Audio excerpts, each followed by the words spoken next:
MDH की हल्दी मिर्ची धनिया करे कमाल। ये रंग दे, ये खुशबू दे, ये तीखा, ये कम पड़े। क्या निराला MDH masala.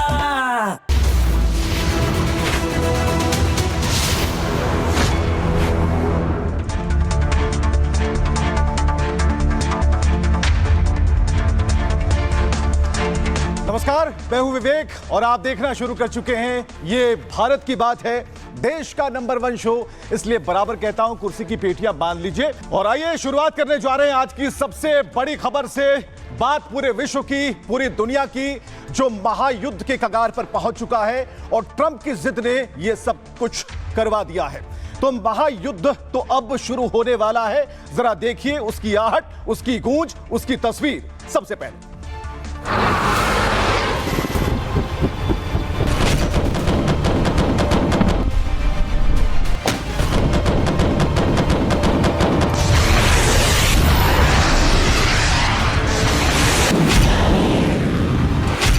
not future attacks would be far greater and a lot easier.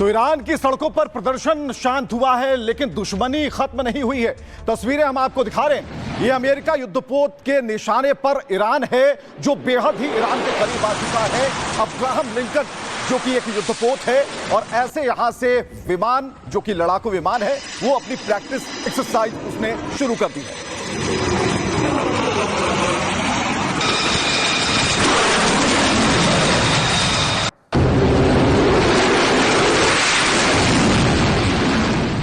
अमेरिकी युद्धपोत के निशाने पर ईरान है, लेकिन तस्वीरें बता रही हैं कि बहुत कुछ बड़ा होने वाला है। विध्वंसक युद्ध होने वाला है। महासंग्राम में अमेरिका की जो नजर है पूरी तरह ईरान पर है और चारों तरफ से घेराबंदी शुरू कर दी गई है।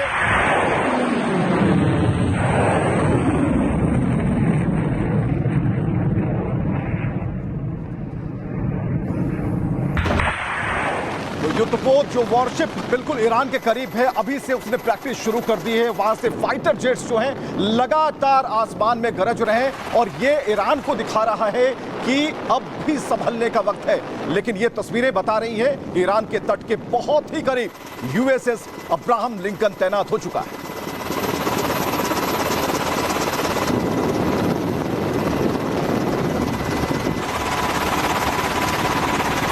तैयारियों वाला वीडियो आपने देख लिया, तस्वीरें देख ली, लेकिन ट्रंप ने अपनी जुबान से यह सब कुछ कह दिया है। जो होना है वो भयावह होना है, जो होगा बहुत बड़ा और भयानक होगा। तो ट्रंप ने क्या कुछ कहा है ये अब आपके सामने रखने जा रहे हैं। क्या कुछ कहा, सुनिए। If they do not, future attacks would be far greater and a lot easier. If they do not, future attacks would be far greater and a lot easier. If they do not, तो ऐसा नहीं है कि Trump की धमकी के आगे पूरी तरह से ईरान नतमस्तक हो चुका है। ईरान ने भी साफ कह दिया है और कहा नहीं बल्कि कुछ दिखा दिया है। बैलिस्टिक मिसाइल जो है उसका प्रक्षेपण किया, यानी आसमान में यह दिखाने की कोशिश की गई कि हम भी किसी से कम नहीं और पूरा माकूल जवाब देने को तैयार हैं।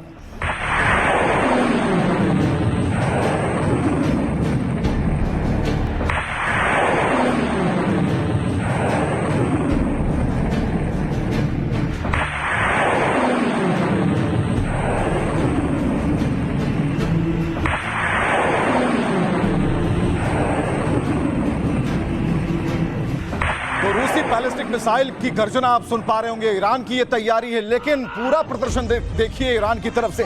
ईरान ने अमेरिका और इजराइल को एक झलक दिखा दी है।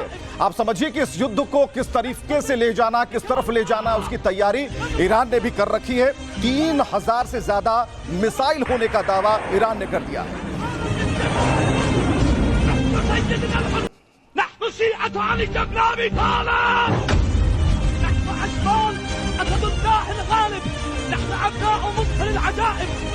तो युद्ध की आहट है और इस आहट के बीच में रूस की तरफ से एक मदद दे दी गई।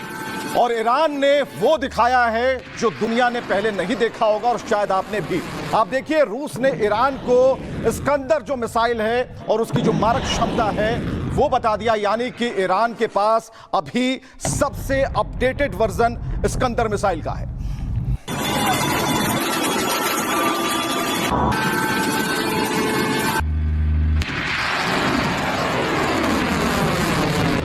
और इसके बाद इजराइल ने भी इस बीच अपनी मंशा जाहिर कर दी। इजराइल ने कह दिया है कि अगर युद्ध होता है तो इसके परिणाम बेहद ही भयानक होंगे। जो ट्रंप कह रहे हैं वो इजराइल भी कह रहे हैं कि अगर युद्ध होता है तो अंजाम कुछ और होगा।